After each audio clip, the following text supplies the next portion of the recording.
Well, it was a different team than we expected, but 17 COVID cases, a rain delay, and a game-winning home run later, and the second Yankees series of the season is complete, and I've got 5 takeaways of it. Let's go. That's hit well, way back in left field. Get out of here, it's gone. Rio hits it big, way back, and that ball is out of here.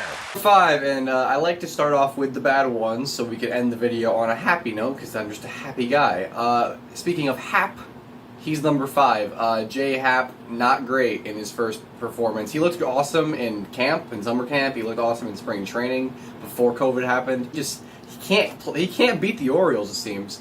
I mean, they won tonight, but regardless, Jay Happ, not a great performance against the Orioles. He was just kind of, David Cohen kept saying he was just like scrambling to find a secondary pitch besides his fastball. And for all the crap people give the Orioles, I mean, they were hunting those fastballs and they were hitting them out, not just against Happ, against Lasagna too, and even Cole. But yeah, Happ, I said in the last takeaways video that James Paxton is the key to the Yankees' success this year based off of how he does, because when it comes down to it in the playoffs, you need 3 big-time starters that can get you through it. And Cole's that, Tanaka's that, you're looking for your third. Now, maybe it's Happ. Maybe it is Paxton. Maybe Paxton figures it out, finds his velocity, finds his control, and maybe it is him. And I think ideally it should be. But if Happ wants to be that guy, then more power to him. It's just he's going to have to do better than he did tonight. It's one start. It's his first start of the season, so I'm not ready to give up on Happ yet like a lot of Yankees fans are. He had a terrible last season, but the ball was juiced. So I don't know if the ball is still juiced this year. But even if it is, Happ's going to have to find a way to work around it. He looked better towards the end of last season, and like I said, he looked good in spring training and summer camp this year. But Happ, you got to find yourself, bud, because we need you. 3-2. Swing and a miss. Sanchez down on strike. And speaking of people that need to find themselves, Gary Sanchez, I think, has officially taken Giancarlo Stanton's spot as the most hated Yankee by Yankee fans. Stanton's crushing it right now, batting .500. He's got 2 home runs. His OPS is like 1,600. So you can't get mad at Stanton right now. I mean, I've seen the comments on Twitter of, oh, well, only amount of time before he gets hurt, or, well, I never hated him as a player. I just don't like that he gets hurt a lot. You did hate him as a player. You hate that he strikes out sometimes. He didn't even strike out tonight. I think he was 3 for 3 with a walk. But this number 4 spot is not for him. It's for Gary Sanchez, who is, I think, now 0 for 15 or 16 with like 10 or 11 strikeouts. Not the way Gary Bear wanted to start the season. And I'm not a Gary Sanchez hater, but I'll be the first to admit Gary Sanchez pisses me off every now and again. It's just, he does not have any 2-strike approach at all. His 2-strike approach is try to hit a 500-foot home run. His 1-strike approach is try to hit a 500-foot home run. His first pitch approach, try to hit a 500-foot home run. I am not person that gets mad at strikeouts like other people do. I don't care if Giancarlo Stanton strikes out 200 times a year. If he's hitting 270 with 40 home runs, I can put up with it. But there comes a point where you need some sort of 2-strike approach, and Stanton has actually had that. Judge had it last year towards the end. That's why he was raking. Glaber's always had it. Stanton seems to be developing it, and he's not as close. He's more loose in the box, and he looks comfortable. Sanchez swings the exact same every time, every pitch, every at-bat. And I'm not saying bench Gary Sanchez. I'm not saying DFA Gary Sanchez. I'm not saying trade Gary Sanchez. I'm just saying he's one of the streakiest hitters in baseball. I think he'll be fine. But for right now, I think it's a mental game with him, honestly. Because we've seen it. When he's locked in, he's one of the best hitters in baseball all the time, man. Would anybody be surprised if Gary Sanchez just ended up hitting in a full season 50 home runs? I don't think anybody would be surprised, because he hit 34 last year, he hit 33 in 17, he hit 20 in 60 games in 16. Nobody would be surprised if Gary Sanchez had an MVP type season. But also the problem is nobody's surprised when Gary Sanchez goes 0 for 4 with 3 strikeouts and isn't 0 for 16 stretch, because that's just the type of hitter he is. He's so streaky. He just needs to find some consistency, find some confidence, and start putting some balls in play. And then it'll all come back to him, and he'll start hitting home runs again. Gary, you're the Kraken. We love you. Gotta get together, bud. Here's the 1-2.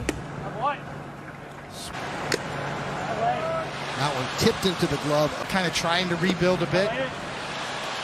All right, some happiness now. Number 3, Gerrit Cole. Gerrit Cole We love you. Worth every penny. What, 6 2/3 innings, 3 earned runs. Boone left him in too long. They were just trying to get some extra outs out of him because he's their ace. They wanted to rest the bullpen, which I totally understand. And Gerrit Cole ends up with a worse line than he should have. But at the same time, like I think he's fine. He retired 14 guys in a row at one point. He was striking people out. Gerrit Cole is going to be totally fine. He's going to have who's his next start? I think his next start would be against the Phillies if those games end up being played. And yeah, so I think he's really found it. I've got total confidence in him. I said this on Twitter yesterday. I haven't had this much confidence in the Yankees pitcher since CC in like 2012, and that's when I was 10 years old. So it's been 8 years since we've had a pitcher with this much confidence.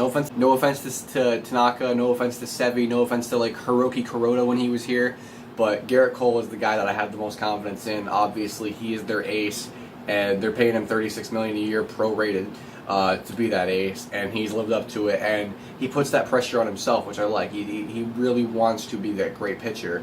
And that's why he is that great pitcher, because of the pressure he puts on himself, but also the confidence that he has to be that pitcher.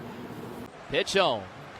There's a swing and a deep fly ball down the left field line, and it is fair and gone. Number 2 is a bit of a weird one, and I actually have to praise the Baltimore Orioles. Obviously, the Yankees were not supposed to play the Orioles, they were supposed to play the Phillies. The Marlins COVID outbreak happened, so the Phillies-Yankees was canceled. Maybe those games will be made up next week, but 2 Phillies employees that aren't players tested positive for COVID, so we got to see what's going to happen there. Hopefully they do. Hopefully, maybe they just move all the games to Yankee Stadium. I don't know. Hopefully all the Phillies players are fine and they can play. If not, then you're going to have to cancel those games, and then there's going to be a lot of issues that stem from that. But for the Orioles, they're not as bad as they were last year. They can hit.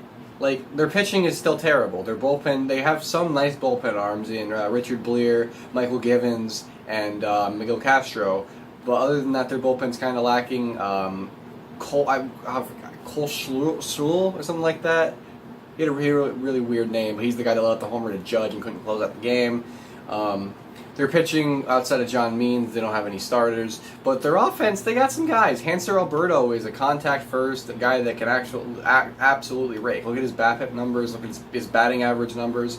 You got like Anthony Santander, Rio Ruiz, even Pedro Severino hit that home run to give them the lead today.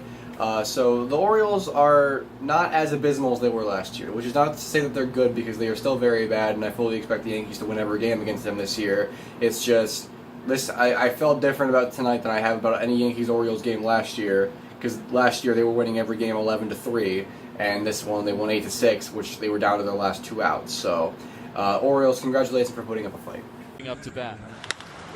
And that one's drilled to left field. There it goes. See ya. Number 1 is the face of the Yankees. Number 1 is the best player on the Yankees. Number 1 is the face of Major League Baseball. Number 1 is Aaron Judge. One that maybe they didn't even need, or shouldn't have needed, because Aaron Boone, big mistake, letting Jonathan Loaisiga go out for the 8th inning after he'd already pitched the 6th and the 7th after the rain delay. He just said on the post game that Tommy Kahnle wasn't available, but there's got to be somebody you can put in if Loaisiga just doesn't have it, or if he's tired or whatever. You didn't need to go to Britain for 6 outs, but you could have put in there's Chad Green. You could have tried to go with like one of the younger guys like Nick Nelson, Brooke Kriske, just to get outs. Like, you needed outs, and Loaisiga tried, but letting up that home run to Pedro Severino was a mistake, and I can't really fault him for it because he shouldn't have been in the game. But that's the end of my Boone hatred, because I don't hate Aaron Boone. I love Aaron Boone. And to the people in the comments that are saying, oh, well, Aaron Boone's going to cost the Yankees the season because he makes terrible decisions. It wasn't a terrible decision. I mean, it was a pretty bad one, but at the end of the day it worked out because Aaron Judge did this. Up to bat. And that one's drilled to left field. There it goes. See ya. And as long as Aaron Judge continues to do that, it won't matter. I hope he does it 8 more times this year. I hope he does it 10 more times, 15, 20 more times this year. He's got 2 home runs in 2 games, so let's hope he hits 3, 4, and 5 against Boston. And yeah, he's as clutch as clutch can be. Awesome game. Probably the most entertaining game of the season so far, if you take out the rain delay that happened for like an hour and a half.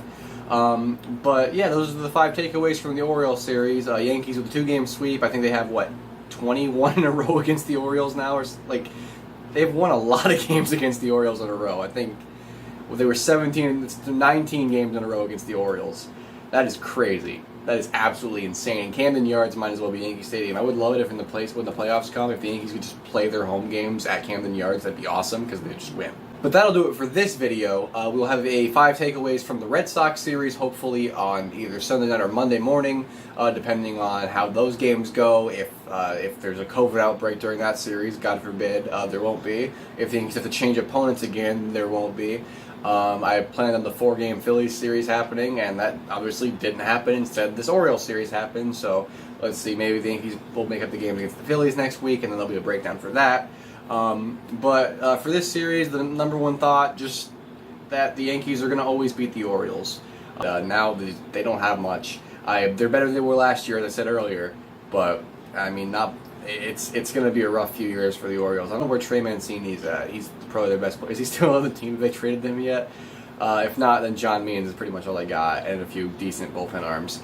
But the Yankees have more than that. Even though Boone made a bad decision, even though Happ had a bad game, even though Sanchez had a bad series, it ended up not mattering because the Yankees took both games, and that is all I can ask for. Yankees win!